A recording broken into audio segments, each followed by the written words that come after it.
Hoovie has gone and made one of the dumbest automotive purchases on his channel yet. And it's a Jeep Commander. Terrible. Let's find out why they're so bad. Let's get started.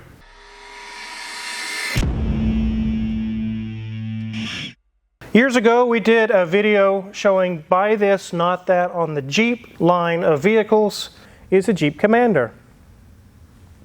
Any of them. Especially the Hemi. One of the ones that I said absolutely never to buy under any circumstance. I don't care what kind of deal you got. Do not buy a Jeep Commander. And Hoovie went and bought one. Of course he did. I think he paid $5,000 for it. We can see it does have this woodsy wagon type of a wrap or vinyl sticker decals on the side. But putting lipstick on a pig still doesn't change anything. It's still a pig. We're going to get this thing on the lift here in a little bit and show you all the common faults and failures, which I guarantee is wrong with this one as well. But before we dive in, let's go ahead and look around this Commander. Here's the front of this Commander, and you can see it has looks or design cues from like a LR3, Land Rover or something. It has Land Rover-ish styling to it. I think they were going after that. It was black until this woodsy wagon stuff was put on. It does look better. It does look better than just a solid black one. But as we come around to the back, you can see the totally useless grab rails here. I can just flex them with my hand. Anyone over 125 pounds, if you were to really put your weight into it, they'll probably just break right off. It is the 5.7 Hemi 4x4 limited model. It does have some new tires on it. It does have a ding or dent on this door here. Let's go ahead and get the hood open. So here we have the venerable 5.7 Hemi. It does not have MDS. These are actually a very good engine. I like them. They're powerful. They sound good. They really are a pretty good engine, except when you try to cram it, which literally that's what they did here, is cram it into a Jeep Commander. We'll show you when we get it on the lift, but if you have exhaust issues or any side engine issues, it's almost impossible to get to any of the parts from below. Luckily, everything you're looking at here is in good shape. It's working fine. We don't have any issues under the hood.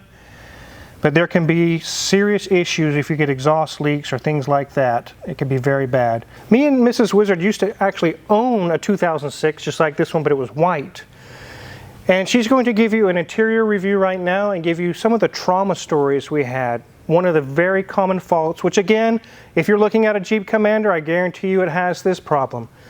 Take it away, Mrs. Wizard. There you have it, 128,828 miles. And yes, it says driver's door is open, and that's for a very good reason. Let me show you. Yeah, it's a little floppy. It's missing a few pieces. Wizard tells me that yes, it can work if you're gentle with it, but I think I'll just leave the door open and not have to jiggle it around. Yuck. As you look at the dash, it does present well. Everything is looking nice in here, but unfortunately that's not the problem. We have a little shelf here. You can put maybe a cell phone, something small in there. Got a new JVC stereo system, have round vents for HVAC, buttons, and more buttons. Gear selector as well, with some faux wood surrounding all of it. We do have some brown seats with some perforated leather in the center. We have headrests that can adjust to the sky, apparently. Very, very high adjusting headrests. Door card, looking nice as well. On this side, that door handle is not broken. The back seat also has more of our brown leather. And if we look, it does have a third row seat as well. So we can haul 7 people around in this car. As we move up, this is where the the headliner is. Yes, this is where the trauma is. This right here, this sunroof, yes, right there, waterfall, right here, just pours down all over your passenger and from right here, the driver, right onto your lap as you are driving. Not a pleasant experience. And actually, when Hoovie picked this up, this entire footwell was already full of water. Yeah, common problem with these Jeep Commanders. As you go to our steering wheel, Jeep, and cruise control. That's all you get on there, nothing more than that. So let's get this going towards that lift over there and see what's going on with that drivetrain. So if you notice on the roof line, this side here is lower than this side. So any water that gets into the sunroof area behind the glass and goes into the channels that are underneath of it, when the sunroof drains are clogged, it's going to pool right in this area here, and it'll literally be Niagara Falls and on your lap. So it's raining on the outside and also raining on the inside. And if you're looking at a Jeep Commander right now, I guarantee you the sunroof drains are clogged. I haven't known anyone that owns one of these that hasn't said, yes, that's happened to me as well. It happens to all of them. So let's get this thing on the lift.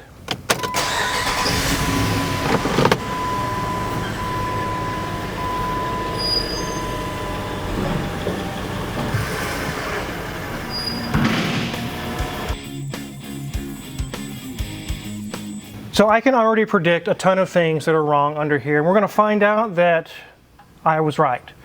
One of the first things I noticed, which proven to be a common issue, is this radiator hose here has got oil soaked all over it, and it's coming from the transmission cooler lines, which are directly above it. It's a very common issue. I had to replace them on mine.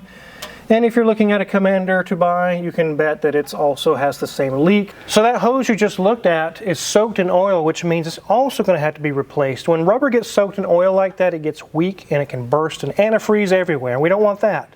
So the hose also will have to be replaced. One thing I can already read in my mind that's bad on this is front differential mounts are cracked. I guarantee it. Let's take a look. I can put my screwdriver in it and it just holds it. It's completely cracked in half. It's also leaking right here. The differential cover is leaking gear oil out. And then we have a mount up here. You can see the top mount right there. I can see it from here. It's cracked in half as well. And then there's a third mount right here, which appears to be okay. So 2 out of the 3 are cracked. I do see a set of hose clamps holding on this CV boot here, which I really don't like that. We'll see if we can put a normal clamp on it. It really should have this come apart and put a new boot and a new clamp. But while we're in this area, I wanted to show you how bad the exhaust or any kind of work you need to do on the bottom of the engine is. It's really bad. Take a look at this manifold. You can see the heat shield there, and you can see some of the bolts to get to. You can kind of get your hand to some of the bolts, but the rest of them, forget it. There's hardly any room. And just in case you think that looks terrible, wait till we look at the other side. It's hard to see anything. There's a differential in the way, a drive shaft in the way, there's framework in the way, mounts in the way. There's really no way to get to it. One of the most scary jobs to do, or the most hated jobs to do on these Commanders, is exhaust manifold gaskets that leak or the bolts break. You just can't get to anything. And I've heard of people getting so frustrated they just pull the engine. They're like, screw it, I'm pulling the engine. It's so hard. This oil pan right here, also if it starts leaking oil or there's any issues, this whole differential business has to come out just to get it down. Very, very expensive. Let's check out these brakes. They're about 50% remaining. The struts are brand new. It does look like they put a lift kit on it. Sway bar links are good. Nothing bad there. Our brakes are about 50% over here. CV boots are good on this side. Sway bar link is good, and a new strut. So as we work our way back, the name of the game is going to be clutches. No, not the clutch like you're thinking of where you push in the clutch and drive your car. It's clutches like friction clutches for differentials and transfer cases and things. And the differential I just showed you up front has clutches inside, and it has special gear oil with friction modifier that has to go into there. You can't just put regular oil in, it'll start chattering on you. And then here's our transmission, which we don't see any issues going on, no leaks. It's actually doing okay. Here's our drive shaft to the front. The U-joint is good, but then we come back to our transfer case. And this has a motor right here that operates clutches inside of it. It currently has a code in the computer that Hoovie talked about with the clutch wear on it. It has a code for clutch wear.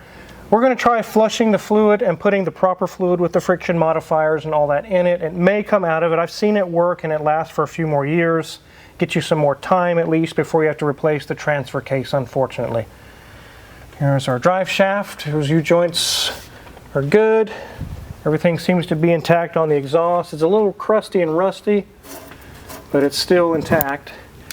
We do see a lift kit on those springs that was put on. Our brakes are about 30% remaining there. We have new shocks, nothing leaking there.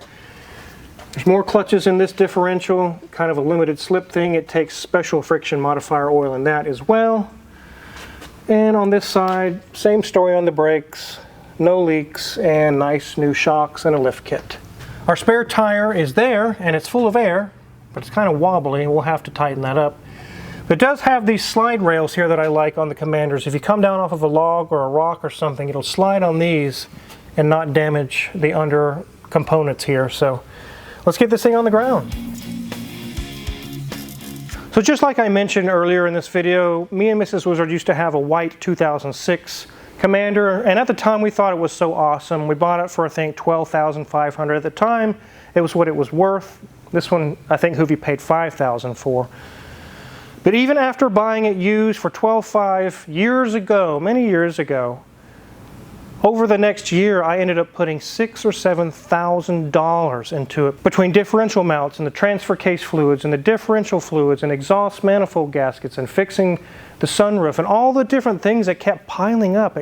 Everything kept breaking all the time. And we finally sold it because I got absolutely tired of it. But if you're out there looking to buy a Commander, just like Hoovie has done here, you think $5,000, that's a great deal. We just showed you there's easily another $5,000 worth of work to do on this Commander. We're not going to be doing all of it because obviously Hoovie's not going to dump that much money into it, but we're going to take care of some of the services with the fluids and those transmission cooler lines. The rest will probably have to wait and see if he wants to do them or not. But to properly sort this from front to back, easily $4,000, $5,000, $6,000. If you have to remove differentials or partially raise the engine to do exhaust manifolds, it can get out of hand really, really fast. So make sure to keep that in mind. If you're looking at a Commander, all the things I just showed you broken on this, I guarantee it's broken on the one you're looking at. I guarantee it. So what kind of driver or owner do we think of with a Nissan Altima? Sadly, these are now at that level. That's the people buying and driving these cars now. They're getting cheap because of all the things I just showed you. People are buying, they're not maintaining anything. They're not fixing anything. Just like on an Altima.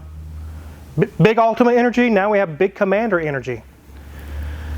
So if you're looking to buy one, just like I keep beating a dead horse on this, you can expect it's not been maintained, it's not been fixed. And at least $5,000 in repairs to fully sort it out. If you can do the work yourself, you might save some money. It's still probably going to be a couple of grand. Is it worth it? No. It could be a nice vehicle, but the design behind it and the engineering behind it was very poor. So I would say just stay away from the Commanders. They're really not that great. It is never, ever worth it to buy a Jeep Commander, ever. Sad, because I love the Hemi engine, and these ride really well when they're sorted. But as soon as you get it sorted, it's going to keep breaking and keep breaking. So if you're curious what kind of tools we're going to use to work on this Commander or any other car in the shop, check our Amazon affiliates link in the description below. A lot of the tools we use in the shop are listed for sale there, and if you purchase any of them, we get a small cut and really appreciate it. Make sure to check out Can You Believe That?, which is a channel me and Tommy do. There's a link in the description for that to see a completely different side of the Car Wizard. And make sure to hit the subscribe button here because we have tons more videos to come. Thanks for watching.